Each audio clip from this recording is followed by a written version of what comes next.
तो आइए थोड़ा सा उच्च शिखर का बात हम कर ले कि उच्च शिखर में क्या हो सकता है। तो योग के भाषा में बोला गया है कि जो हम लोग योग करते हैं वो मात्र ऊपरी ऊपरी वाला कार्य कर रहे हैं, नीचे कहाँ तक हमको पहुँचना है ये लक्ष्य हमको निर्धारित होना चाहिए। तो इसमें हम बताएंगे कि योग का प्रकाष्ठा कहाँ तक पहुँचता है। तो योग का प्रकाष्ठा आपको शुरू जब योग करिएगा तो योग से शरीर जब नॉर्मल हो जाता है, यम नियम आसन प्राणायाम प्रत्याहार धारणा ध्यान और समाधि ये अष्टांग योग है। तो ये जो हम लोग जो कर रहे हैं वो आसन कर रहे हैं, जैसे ये कर रहे हैं तो ये आसन कर रहे हैं, और जो अनुलोम विलोम करते हैं वो प्राणायाम कर रहे हैं। तो यम नियम आसन प्राणायाम, अब प्रत्याहार और धारणा और ध्यान, ध्यान के बाद समाधि आता है। योग सूत्र में जो बताया गया अष्टांग योग, उसका अंतिम रूप ध्यान है। तो हम ध्यान क्या करें, कैसे ध्यान करें? तो उसमें क्या है कि जो अब आप आसन और प्राणायाम का मतलब ही है, बताया गया है कि आप शरीर को शुद्ध कर ले दो चीज से, आसन और प्राणायाम से। उसके बाद आपको जो अगला स्टेप है वो धारणा। धारणा के बाद, धारणा क्या होता है? ये शरीर के ऊपर में धारण करना, हम आंख बंद करके उसको धारण कर। धारणा के बाद आता है ध्यान। तो ध्यान हम किसका करें? तो भगवान बुद्ध जो है आनापान बताए, नासिका द्वार पर ध्यान करना। ध्यान करते करते धीरे धीरे धीरे ये पूरे शरीर के बारे में गीता में इसको बताया है कि यथा ब्रह्मांडे यथा पिंडे यथा ब्रह्मांड, मतलब जो शरीर के अंदर में पिंड स्थापित है वही ब्रह्मांड के अंदर में स्थापित है। जो अपने शरीर के अंदर में जान गया वो पूरे ब्रह्मांड को जान गया। तो इसका थोड़ा सा ध्यान पर, अब हम लोग उच्च कोटि के साधक हो गए हैं तो थोड़ा सा ध्यान करिए। जरा ऐसे करके बैठिए तो सीधा जैसे आपका लगे कि हम बैठे, और आंख बंद कर लीजिए। आंख बंद करने के उपरांत आप ध्यान करिए कि हमारे अंदर में क्या चल रहा है, शरीर के अंदर में कोई त्रुटि तो नहीं है। आराम पूर्वक से बैठ जाए, आंखें बंद करें। आंखें बंद करके, और जो बीमारी है, आज के जो सामान्य लोग हैं बस इतना पर ही अटका हुआ है कि हम बीमार नहीं पड़े। लेकिन संसार के अंतर्गत में बीमार नहीं अगर कोई व्यक्ति पड़ता है तो वो क्या करे? बिजनेस करे, व्यापार करे, या उच्च कोटि के शिखर पर कहाँ जाए? तो उसका ये तात्पर्य होता है, उसका ये मतलब होता है कि ध्यान करने के बाद ये शरीर निर्मल हो जाता है। तब आपको लक्ष्य पता चलता है। तब जो मंत्र हम बोलते हैं, ओम त्र्यंबकम यजामहे सुगंधिम पुष्टिवर्धनम उर्वारुकमेव वंदनान मृत्युर्मूर्छे मामृतान, ये तब ये सूत्र काम करता है कि हे भगवान हमको जन्म और मृत्यु से छुटकारा दीजिए। अब अपने अंदर में शोध करना है कि हमारे अंदर में क्या चल रहा। हमारे अंदर के जो सोच है वो घर पर जाता है, बाहर में आता है, या हमारे शरीर के ऊपर में आता है।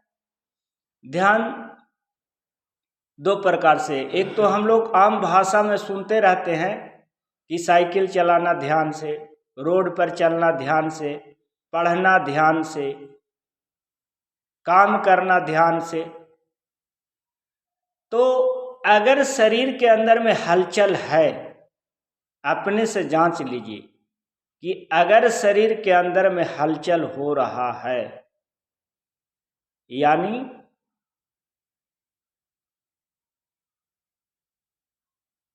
खुजली कलकल शरीर डोल रहा, तो समझिए कि ध्यान आपसे नहीं होगा।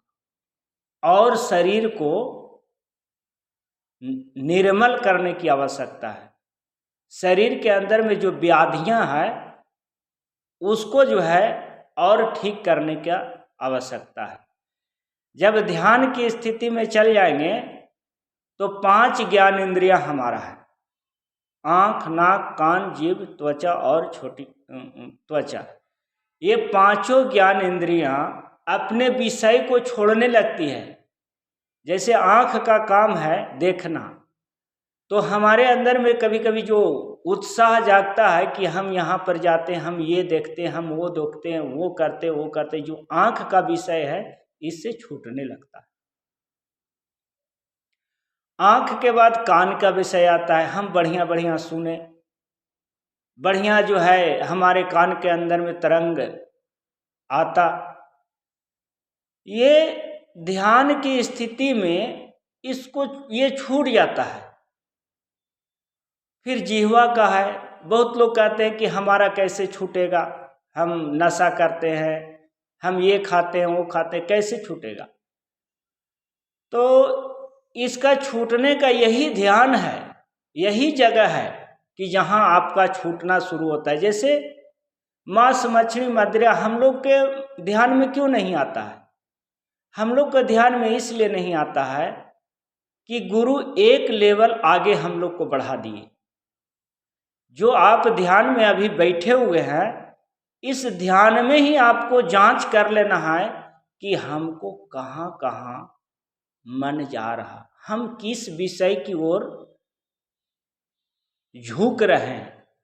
तो अगर खाने के प्रति आप झुक रहे हैं, घूमने के प्रति झुक रहे हैं, अगर काम करने के प्रति अगर झुक रहे हैं, यही आसक्ति है। यही भगवान बुद्ध तृष्णा बताए कि उसमें मनुष्य फंसा हुआ है, तो उसको छोड़े कैसे।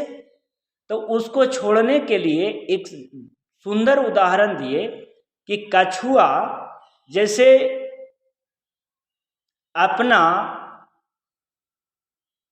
शरीर को अपने अंदर में समेट लेता है, उसी प्रकार से हम अपने मन को अपने अंदर में समेट लेते हैं। स्वामी रामदेव जी महाराज कहते हैं कि जब उच्च कोटि के साधक हो जाएंगे तो भूख, प्यास, निद्रा, ये तीनों पर आप कमान कर लेंगे, तीनों आपका बस में होगा। घेरंड संहिता में कहा गया है कि जो रसपान, जिह्वा कहते हैं कि हमको अच्छा अच्छा खट्टा मीठा और कई तरह के भोजन चाहिए, तो ये शरीर के ऊपरी भाग में यानी मुंह के अंदर में ये जो गुहा है, मुंह के अंदर भाग को जो खुला हुआ है, जो अंदर में बना हुआ है एक गुफा के जैसा, उसके अंदर में 2 नली है। वो दोनों नली को अपने जिह्वा के माध्यम से ले जाके ऊपर सटा दीजिए और ऊपर सटा के और उसको रोक के रखिए। शरीर के ऊपरी भाग को, मस्तिष्क को ब्रह्मांड कहा गया है। तो ब्रह्मांड से जो ऊपर से जो रस टपकेगा वो जिह्वा पर आएगा, और जब जिह्वा के ऊपर में आएगा उस जिह्वा से रसपान कर लेना, वही आपका भोजन होगा। और उसमें इतना क्षमता और इतना जो है दिव्य शक्ति होता है कि उससे शरीर का जितना चाहत होता है वो सब पूरा होने लगता है। ये एक आडम्बम के रूप में बताया, लेकिन ध्यान वो भी नहीं है। अब ध्यान कहाँ है? तो ध्यान वहाँ है कि जब धीरे धीरे हम जब छोड़ने लगते हैं, जब ब्रह्मांड को जानने लगते हैं, तो शरीर के अंदर में अलौकिक शक्ति पैदा होता है। अलौकिक शक्ति क्या होता है? अलौकिक शक्ति ये होता है कि आप जब दूसरे को कुछ बताते हैं या दूसरे के से चर्चा करते हैं, तो उनका सोच और आपका सोच दोनों में परिवर्तन होने लगता है। जो आप बोलेंगे वो सामान्य आदमी नहीं समझेगा, और वो धीरे धीरे कहने लगेगा कि ये तो लगता है कि मनुष्य जो है हम लोग के बीच में नहीं है। और इससे क्या होने लगेगा कि आप में और उसमें जो है वो तकरार पैदा होने लगा। इसी में किसी किसी लोग को कह देता है, घोषित कर देता है कि ये पागल हो गया, क्योंकि जो वो मनुष्य जानता है वो सामान्य मनुष्य नहीं जानता है। तो सामान्य मनुष्य के स्थिति से एक लेवल ऊपर उठना, 2 लेवल ऊपर उठना ध्यान की उच्च कोटि की साधना है। तो हम ध्यान के माध्यम से आँख, नाक, कान, फेफड़ा, लीवर, छोटी आंत, बड़ी आंत ठीक कर ले, यही उद्देश्य नहीं है, इतना सन ही नहीं है। इसके ऊपर का क्वालिटी बढ़ना है। हम 2 साल, 3 साल, 4 साल तक योगा कर रहे हैं, बीमारी ठीक करना है। बीमारी उद्देश्य नहीं है, इसका उद्देश्य ही है कि इस जन्म और मृत्यु से हमको छुटकारा लेना। और जो हमारे ऋषि मुनि साधु संत जो बताए कि इसके अलावा भी दूसरी दुनिया है, उस दुनिया को पढ़ना। भगवान बुद्ध को क्या ज्ञान प्राप्त कर लिए? उनके पास सब कुछ था, राजा थे, धन दौलत संपत्ति शिक्षा ऐश्वर्य हर चीज कर सकते थे, फिर भी उन्होंने अपने जीवन में क्या प्राप्त कर लिए? बोधगया में जो है, अब ये कहते हैं कि बोधगया में भगवान बुद्ध को जब ज्ञान प्राप्त हुए तो जैसे जैसे डेग बढ़ाए वैसे वैसे नीचे से फूल जो है निकला, फूल के जो है पर चले हो।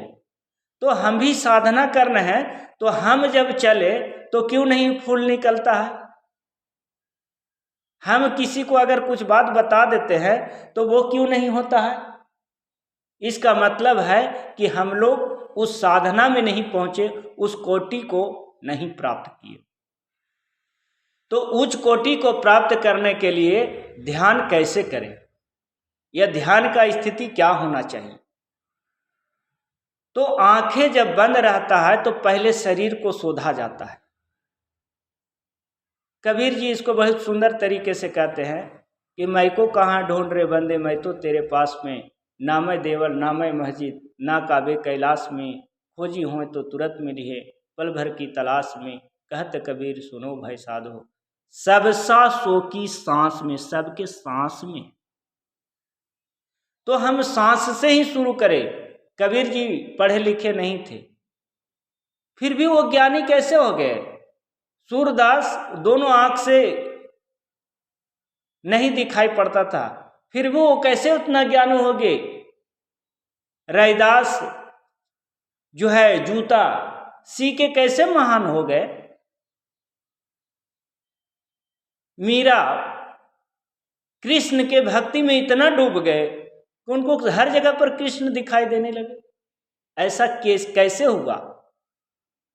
तो ऐसा ध्यान की स्थिति जब उच्च कोटि के हो जाते हैं तो उसमें मनुष्य रम जाते हैं, और जब रम जाते हैं उसके अंदर जब खोजना शुरू करते हैं तो शरीर के जो कार्य है, जो आँख नाक कान जीभ का त्वचा का जो कार्य है, छूट जाता है। तो इसको छोड़ने के लिए आपको उच्च कोटि के साधक बनना पड़ेगा। तो ये ध्यान के बारे में, ये अपने उच्च कोटि के साधना के बारे में, और इससे अपने जीवन को ठीक करें और एक स्टेप आगे बढ़ें, इसके लिए हम लोग प्रयास करते हैं।